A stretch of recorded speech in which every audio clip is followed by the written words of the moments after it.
So we're now going to have Q&As. So Victor's joining me up on the stage, and Leslie and Andrew, you both mic'd up? Excellent. There we go. Done it a bit quicker this time.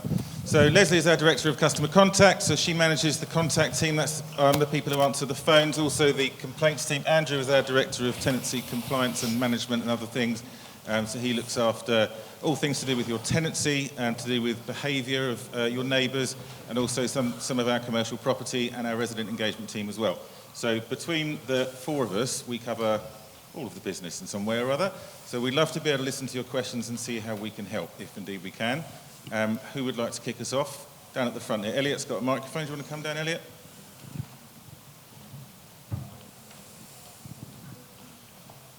Okay, sorry to be so prompt, but my question really reflects a lot of what you've been telling us about.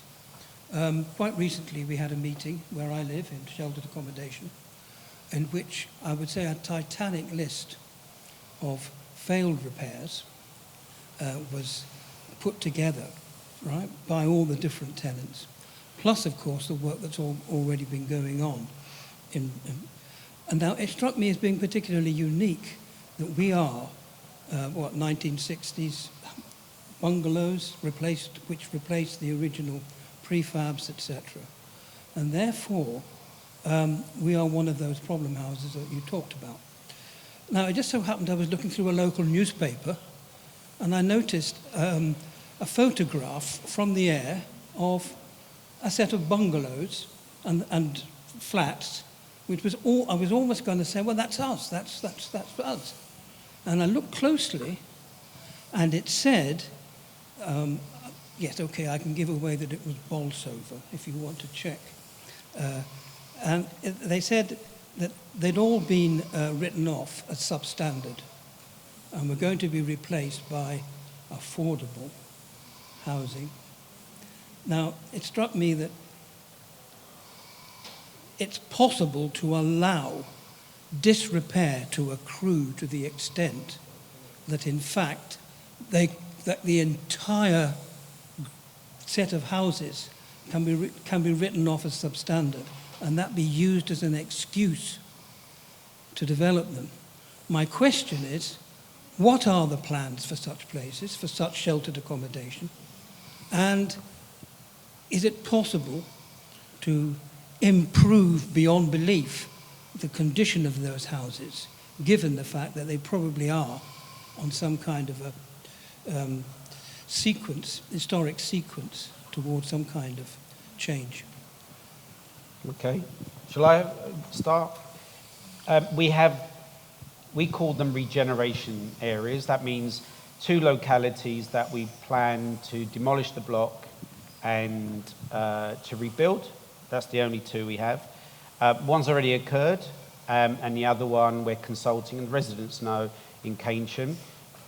So one's already got planning consent, and we're going to begin that work, and the other one we're still in the process of decanting or asking residents to move out. They're the only 2 blocks where we have agreed that's the right approach, and that's only done after consulting the residents and only after we've gone through a proper process of emptying and rehousing those residents.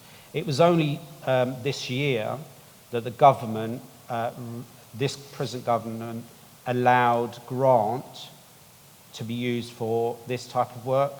So we have not had any form of funding to re-provide houses that have got to the end of their life.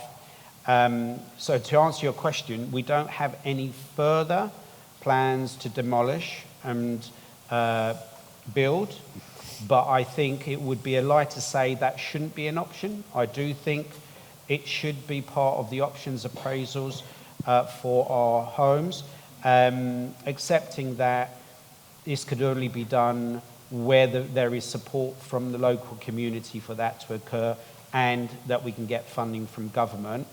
To your point that is this a cynical, is not doing repairs a cynical attempt to encourage local support? No, I don't think there is a Machiavellian plan. I think this is genuinely us saying we've not been good enough at doing day-to-day repairs for some of the reasons I've described, and some others that are about the fact we haven't changed our repairs model for more than 10 years, and it's probably due a good reset in about what a modern repair service should look like. But certainly there is no ulterior motive for the less than satisfactory performance on repairs. But that's not to say there shouldn't be, and we shouldn't discuss the possibility of further regeneration if that is deemed to be by the local community and we can get support from the local authority, something that we should explore. Excellent. And I've got nothing to add to that other than we'll make sure that one of the team at the back there just have a quick chat with you afterwards, and we can follow up and see what it is that's not happened and find out why that's the case. So if there's been multiple repairs on the repair side, yeah. On the scheme, if it's sometimes the repairs that aren't in people's homes and in the communal areas are a little bit more difficult for us to track. So we need to just check out what's not been happening, and we'll follow that up with you. Who else has got questions? You got someone, Elliot? Hello. I'm just wondering, I've got two questions. One is more of a personal one. I've been waiting for a repair to a crack in the wall in my bungalow for almost 2 years now. I'm just wondering why it's taken that long. The other question is, last time we had a meeting like this, everyone's talking about the internet and, voice box. There's many of us, especially where I live in sheltered housing, that don't do internet. Yet everything now involves the internet. And last time, everybody sort of nodded their head, but nothing's really been done about it. Is there anything that can be done, please? Shall I pick up that second bit to start with? Thank you for your questions. And yes, you're right, this did come up last time. And last time I mentioned a number of things. So for our older customers, the customers who live in sheltered housing, we have a newsletter called Primetime News that gets sent out every 2 months, I believe. So we need to follow up on why you're not getting hold of that, because we have a group of sheltered residents who form this group called SHOP, Sheltered Housing for Older Persons. Keith, who just left a few minutes ago, but I don't know if you know Keith, he was sat across from you. He's the chair of that group, and we'll make sure that that group understands exactly what's happening in terms of where Primetime News is going. We actually also have a survey that we're about to send out to, I think, all of our residents. So the comms director at the back's nodding towards me. So we will have hard copies of those surveys going to residents who don't want to use the internet or can't use the internet. And we do offer a range of different things, like today, and various other things that we do that are precisely for people who choose or aren't able to access the internet. But you have to also recognise that there are lots of people who do. So we need to do both, and we try to get the balance as right as we can, and maybe we don't always do that. And if there are other things that you think we could do that would make it easier to communicate with you and hear from you and engage with you that don't involve the internet, please tell us what they are, and let's see if we can do more on that. But it's a good point to raise, and we obviously haven't quite got it right, otherwise you wouldn't have mentioned it. So we'll try and move forward on that one again. Your first question, I can't remember that. Are you going to pick that one up, Leslie? Yeah, so Jade, can you wave? That lady there will be able to take your details, and we can find out why it's taking so long and then get you an update, all right? Hi, yeah, I have a question. I phoned up for somebody to look at my sink, okay, because I've just moved to a property, and it seems like the sink is a lot smaller than the actual tap. So when I switch on the tap, the water flows over the tap. So I phoned in for somebody to come and look, and I was told, point blankly, that I had to make a video and upload it, or nothing could be done. So what about, going on the question that the lady said, what about people that can't access, don't know how to do that? Yet you're telling people to, and you're too embarrassed to say anything because you feel like an idiot. Okay, well, you're not the only person that can't upload videos or share photos with us, so I apologise if that did happen. Again, either Sim or Jade on the side there can take your details for you. The normal procedure is that taking the videos and the pictures for people that are able to share that information with us does really help us in diagnosing a repair at the start. So it allows us to allocate a tradesperson more effectively. However, we still receive a lot of contact from customers where they can't provide either. So I'm not sure why that wasn't the situation with yourself. However, I really would like to investigate that a little bit further because it's definite insight for my team. My team can take the details, one, process the repair for you, but two, also find out what happened, and then we can come back to you with a little bit of lessons learned and understanding why that took place. So apologies from my team on that one, and we're happy to help you today. It's always a difficult balance, isn't it, to try and get this right? Because at the moment, if you call us and you have trouble explaining what the problem is, because you're not a technical person and you haven't got a clue what the name of the thing that's broken, you might have to wait 4 or 5 weeks to get a surveyor to attend, because we've got so many surveying requests. So by the time they've come, diagnosed and placed an order, you're already, several weeks in. So we thought, what a good idea if we introduce a bit of technology where people can take a photograph and send it, but of course it's not for everyone. So we've got to find a way of being able, as that other lady said, find a way of doing both. So for those that can, they can access digitally, and if those that can't, we can carry on providing a more routine service. It just means where we provide those sort of more routine service, i.e. more standard human-based services, there is a price to pay. Normally it takes a bit longer. My question's about complaints. We've done a scrutiny group and it got better, and now it's got bad. What's happened? Can you articulate why it's got bad? In June 22, it was bad. That's why we done the scrutiny group. Then it went down to 48. Then it went up to 71. Are we talking end-to-end? Days. Right. But now you're not even hitting the second stage, contacting the tenant within the amount of days within the second stage. Yeah. So all the tenants done the scrutiny group in 2022, which is only last year, gave up all their time, but complaints is still bad. So what was the point? I'm saying. There was a huge point to doing it, and it was very, very helpful. We have to look at two elements to the complaint management. There's complaint management process, which the scrutiny group helped us dramatically. We reduced it to 2 stages versus 3. We do have housing ombudsman turnaround times. There are a few of those that we should talk about, though, to just articulate to everyone where we are with them. So there is the speed of providing a resolution, and we are within our target for the first stage of providing a resolution. And actually, we've increased the satisfaction with resolving a complaint at the first stage from 60% up until I think it's 79, 80% at the moment. So more people are satisfied sooner. The issue and the time it takes, unfortunately, is still relative to the thing that we're managing. And a lot of those complaints that are coming through are repair related. And if you think the complaint previously, a lot of what's coming through the door is the length of time that the repair took, is the complaint. What we then try and do is get some more traction with it, but we still have the same resource available to us that we had when it was an original complaint. So we have seen our end-to-end increase on the repair-related repairs, and we are working very hard to try and move that forward. The impact of that is the second stage backlog, which you talk about. So this is a 20-day turnaround time with the Housing Ombudsman, which we can actually extend by an additional 10 if we have an effective reason, I suppose. And at the moment, we had an unprecedented volume of complaints that came through the door that Vic talked about earlier, and that created this backlog.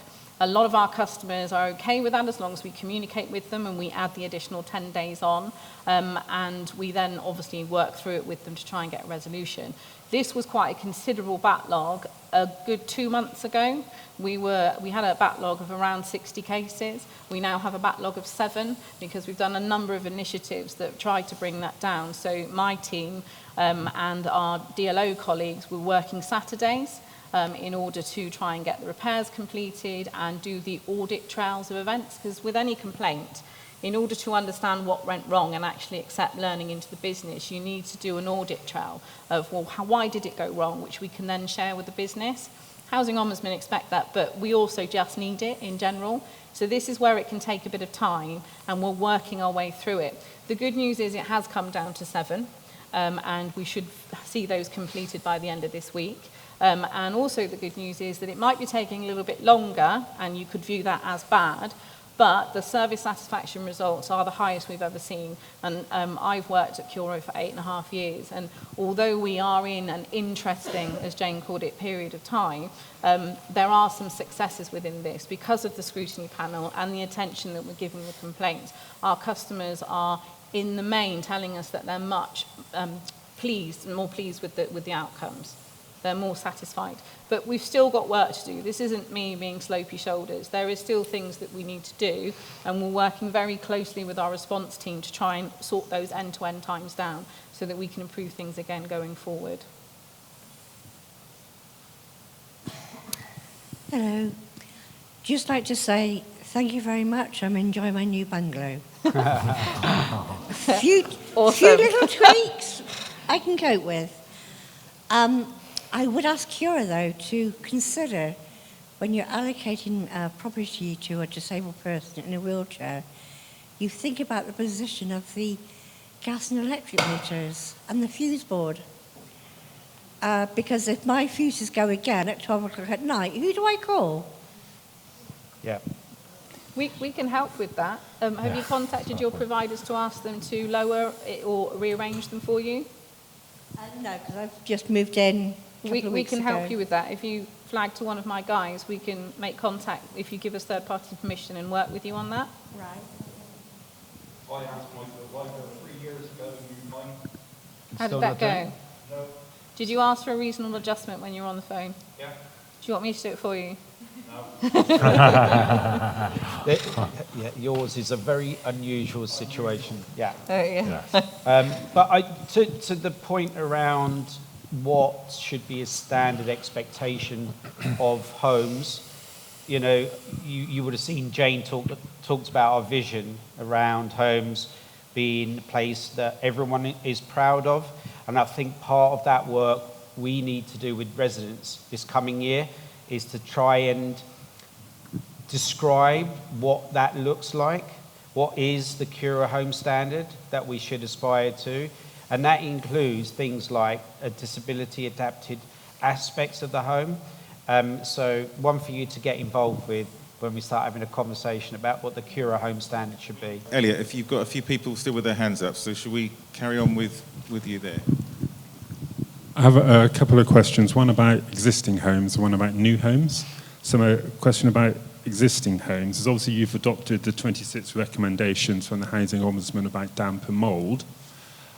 If we're sat here this time next year, what do you hope to be the outcome of you adopting those recommendations with regard to your tenants? Because that's one of the main issues I get as a councillor from Curo tenants and asking me for help to help with them getting things dealt with quicker in terms of damp and mould. So that's my first question. And the second question is relating to what you said about the demand for new affordable and social housing in Bath and North East Somerset.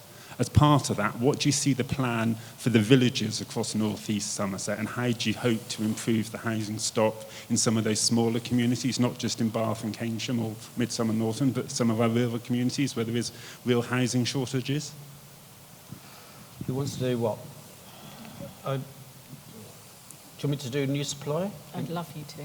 Okay. Do you want to do the existing? No. No, the Ombudsman. Look, on the Ombudsman code, the Ombudsman, there's always a danger that we do things because someone who is the regulator is telling us to do something. So we should always see those things as minimum standards rather than how we drive the organisation. So I would say what I'd like, if you fast forward in a year's time, I'd like us to have developed our approach to the point that we, first of all, when someone rings up, we take it really seriously. We diagnose the problem really quickly, and that we have a plan agreed with the resident that's then implemented. We have rudimentary steps of that in place, but I can't say it's embedded, because this is an area that is quite complex and we're still learning what's the right solution. And what we've come to realise is that different properties need different solutions, because you've got the property and then you've got the people in the property, and how the two come together. So I think what I'm hoping for in a year's time is that we'll accept that this will continue to potentially be a recurring inquiry, hopefully not the same volume, but that we're much quicker at diagnosis, agreeing the plan and implementing, and that it will not resurface. My big anxiety is that we've done a lot of work this year. We've done the best part of 600 cases, but it's only when the winter kicks in that you find out if the solutions worked. And I was, as I say, talking to a couple earlier on, and we've seemed to have done lots, but only in the winter will we know if it's actually made a difference. So that's to that. In terms of development, I wish we could do more. I genuinely wish we could do more. We probably have the financial capacity to build about 300 new affordable homes a year. And quite frankly, we're driven not by the very sensible suggestion you make, which is where is the greatest need.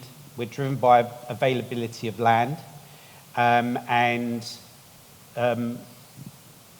would love to work with a local authority and what a local development should look like, and getting a small rural program in place would be wonderful. But at the moment, it is entirely based on land supply, which means that you're driven entirely by what comes to the market. We've tried to do our regeneration. That's really difficult. As I say, I still think there's a place for regeneration. I think we still should do more.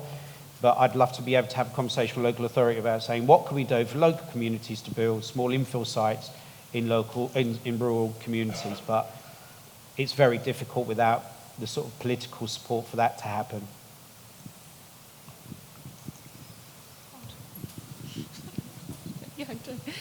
Hi.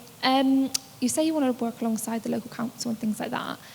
You built the big plot of Mulberry Park right next to a special school. Did you speak to them? Did you speak to the disabled children's team? Did any of them have any input in the fact that you are building lots of homes next to a school with the most vulnerable children, where most of those families do not have appropriate housing for their children? Because there's a massive gap there where the longest wait times is the bigger homes.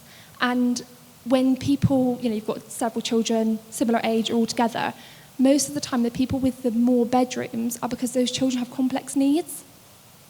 To get into 3 ways is practically impossible. It is a fight. So the children that are in that school have very complex needs, and the parents are coming from all over getting their children there, and there's just not the homes for them. And if you manage to get one of your homes, then most of them that are built on those plots are small. The amount of 4 bedrooms that you've built or 5 bedrooms that you've built on a plot next to a special school that is social housing is hardly any. And those parents are in band A and they're bidding and getting nowhere. And if you do even manage to get one, is it suitable? Because it's all well and good doing disabled properties where there's wet rooms and wide doors, but is there the facilities to put a gate in front for a child that runs off, a big enough garden that they can have a trampoline? Are those things considered, and do you work with the services of the council and the school that you are on the doorstep of? Really good question. I think the short answer is, of course, we consult with the community. They would have been a community group that would have no doubt contributed. And we're not the only provider of housing, or indeed social housing. We're in an ecosystem where everyone's building housing, and we're liaising with the local authority about what we can do with the site.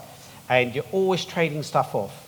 You're trading stuff off. Do you build more disabled adapted units? Do you build more apartments for people that need a smaller house? Do you build and the conversation with local authorities, what type of housing do we put on here? How do you, what's the sweet spot for building at a reasonable level of density for this site?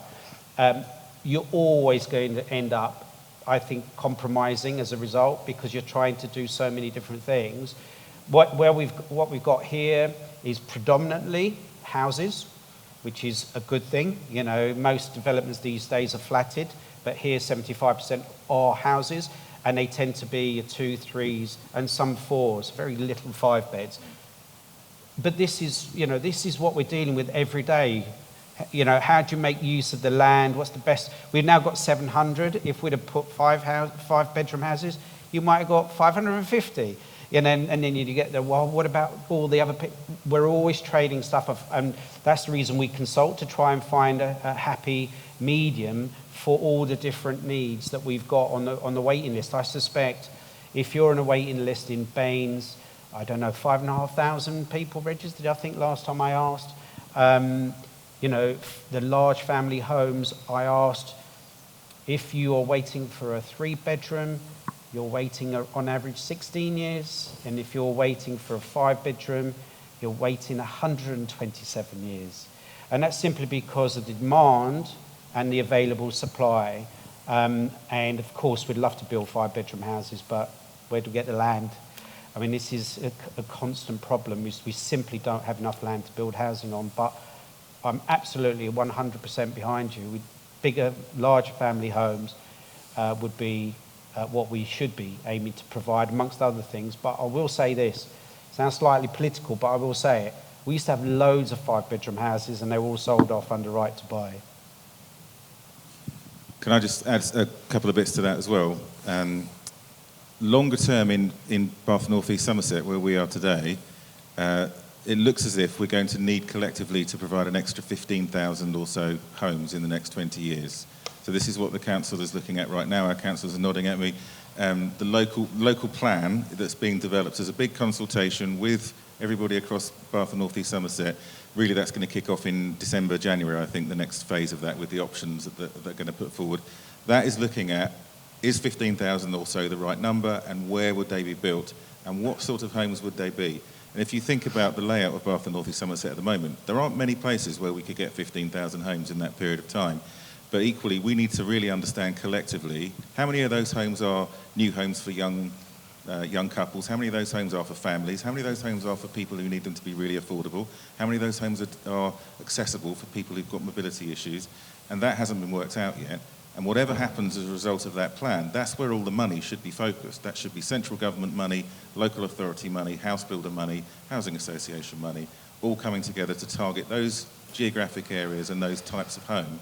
But until we get that direction, at the moment, we're just doing the best we can with the local planning arrangements when land becomes available. And it's not perfect. Go on. Do you want to take a microphone, Karen? Wait for a mic.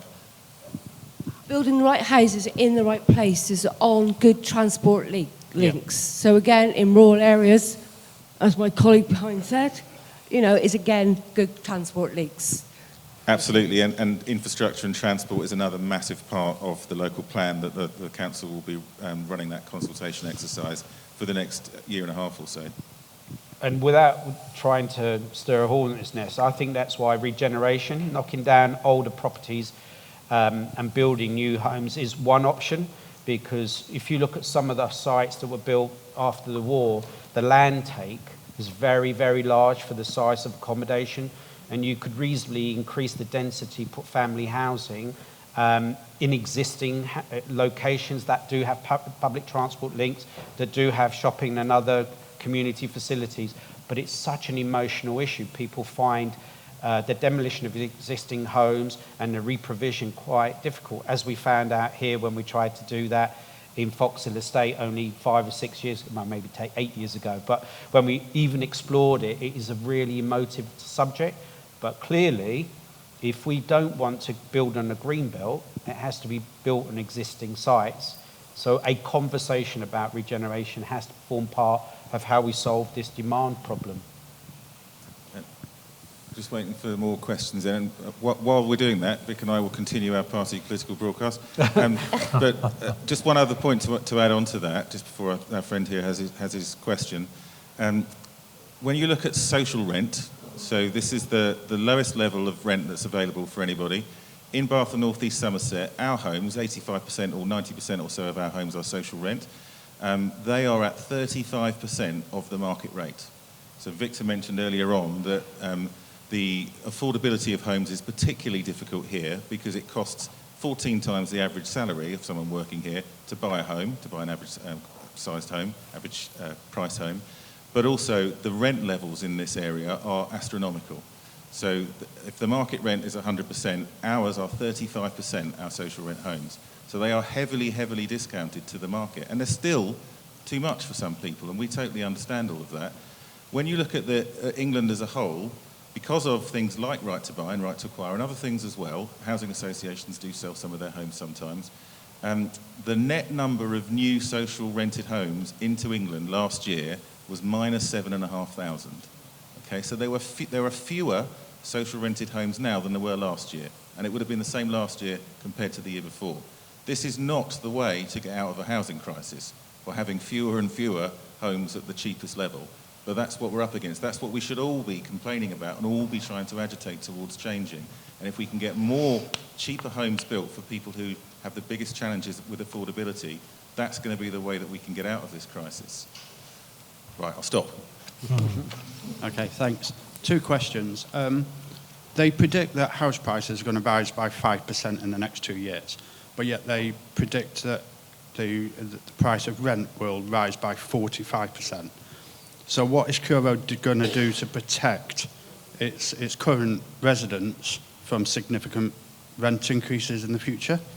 That was question 1. Question 2 was, you were referring before about data, about people submitting their data. Can you clarify how long that data will be held for and how and when that data will be destroyed? For instance, is it going to be destroyed here in this country, or are you sending that data offshore to be destroyed there? Okay, so the rent, shall I do the rent? So the reason why social rents are a third of the market rent is because they're controlled by government. And we have 92% of our rents that are social rent. And then we have a bit of shared ownership, which is the bit that you buy and rent. And then we have affordable rent. That's broadly, which isn't very affordable, quite frankly. It's 80% of the market rent.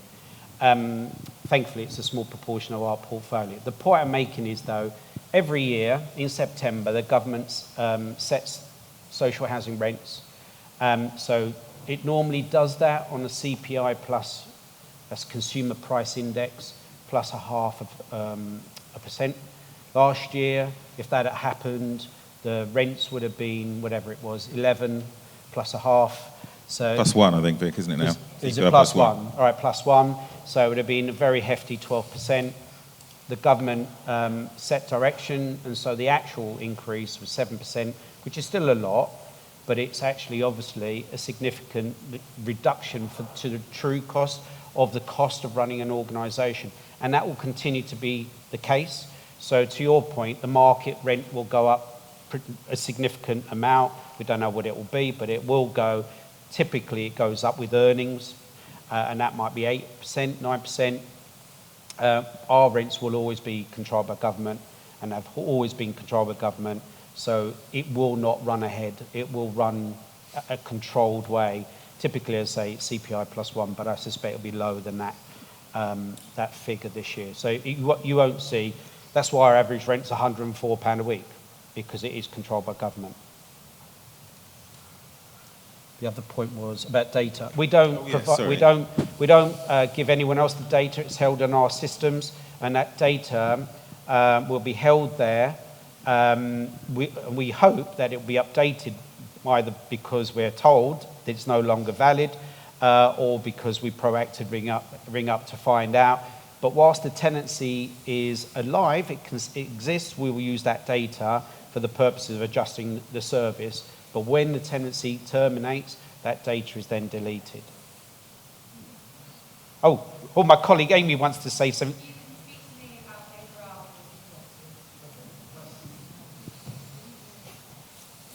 Good afternoon. Nice to see you again, Victor. Nice to see you. First of all, delighted to hear that Curo has been forwarding money to people to pay off their energy arrears. I commend you on that. That's great.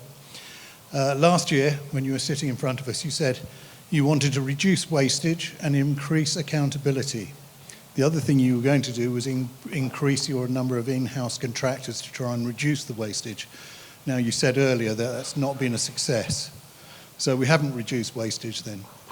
Well, we haven't been performing it. So is that your question? That's one. All right. Do you want to ask the other one? So that... the other thing I was going to say, you put up there's a new vision. When's that being introduced now? We're launching it today with you. The idea is that we're going to spend the next 6 months doing the business planning process, and it will go live next April. Okay, but is that a 10-year plan? Because I saw 2034. Yeah. Well, if you say we want to be proud of the quality of our homes, are we not proud of them already? Or is it going to take 10 years to be proud of the homes? Really good question. We have an answer to that. So we ask customers. We ask them a specific question, how proud of your home? And I think the figure was 72%. Is that right? Sorry, I can't remember actually. I think it's 72%, and if I'm wrong, it'll be plus or minus one. It was 72. Right? Well, I'm pleased to hear that result. But the point That's being great. that it's not 100%, and also Never we will asked. be. Sorry. Never will be. 100%. No, never will be. But this is the interesting thing. We also asked our colleagues, are they proud of the quality? And that was much lower. I can't remember what that figure was. 38%, 48%. It was really so. And I'm guessing, and we were trying to work out what is the difference between perception of customer and colleague. And my current working hypothesis is, because we still need to unpack that, is that colleagues will go to homes where there is problems. So they'll have a jaundiced view, whereas most people have their one home, their one experience. But nevertheless, that's still quite a lot of work to do, both from a colleague perspective and from a customer perspective. And if you're a counsellor, you only tend to get complaints. So I suspect if we ran the same question, they would also give us a reasonably low score. And the idea of the word everyone is that everyone, it's driven by a practical thing, which is quality, and then an emotional thing, which is how much sentiment you have for that home. So the idea is it drives emotion as well as practical. So that's what we're trying to do. And on your point about waste, I think, I know we haven't stripped out waste as much as we should. And I think in part that's because we brought in a load of contractors to pick up demand. And as soon as you bring contractors in, you lose a degree of control. And it was a necessity to try and clear some backlogs. The reason I say we're much more about, now we're through some of that rump of very significant backlogs, we're into, okay, this contractor isn't as good as they should be, off you go, new contractor in, a much better control environment. In an ideal world, I'd like to have no contractors, but that's never going to happen. We can't employ a workforce that hasn't got constant work, so you tend to recruit for the day-to-day and then have contractors, reliable contractors, to deal with the rest. That said, that's not the only place where we need to make efficiency as well. So obviously you'll be hoping next year you'll be able to report a little bit better outcome. Progress. A little bit better. All yeah, right, okay. I think this is incremental. One thing relating to what you've just said is the fact that you've quoted a survey, okay, result. So often, I've lost count of the number of surveys I've completed. We never get to see the results ourselves. They're always presumably used for internal purposes. I don't know why, because they should be shared. We should be sharing. So maybe that's one of the big closing the loop, we call it that. We should close the loop to people that actually give us the information. We can talk about that afterwards, Hilary, about exactly what surveys you mean, because we send text to people after they've had a service. we send out other sorts of surveys for different reasons. So let's have a chat about that after. Okay. Sorry, I realise No, we're eating this is into what this your section awards. is, so ask your questions. Last one was, well, I just wanted to say, you said 71% were happy with their homes, so... 72. 72. Yeah, 72. 72. You know, given the fact that it was 900 homes you quoted had mould and damp problems, sounds like a lot to me. Yeah, we're down to 300, but at last Yeah, Christmas we were I'm pleased at with. 900. I'm delighted that that's the case. Yeah. It's a shame it took a government initiative to actually stimulate more work on it, but Yeah, well, that doesn't affect me. But obviously, I'm one of Curo's residents. So. yeah. Thank you very much for those questions. We will catch up after.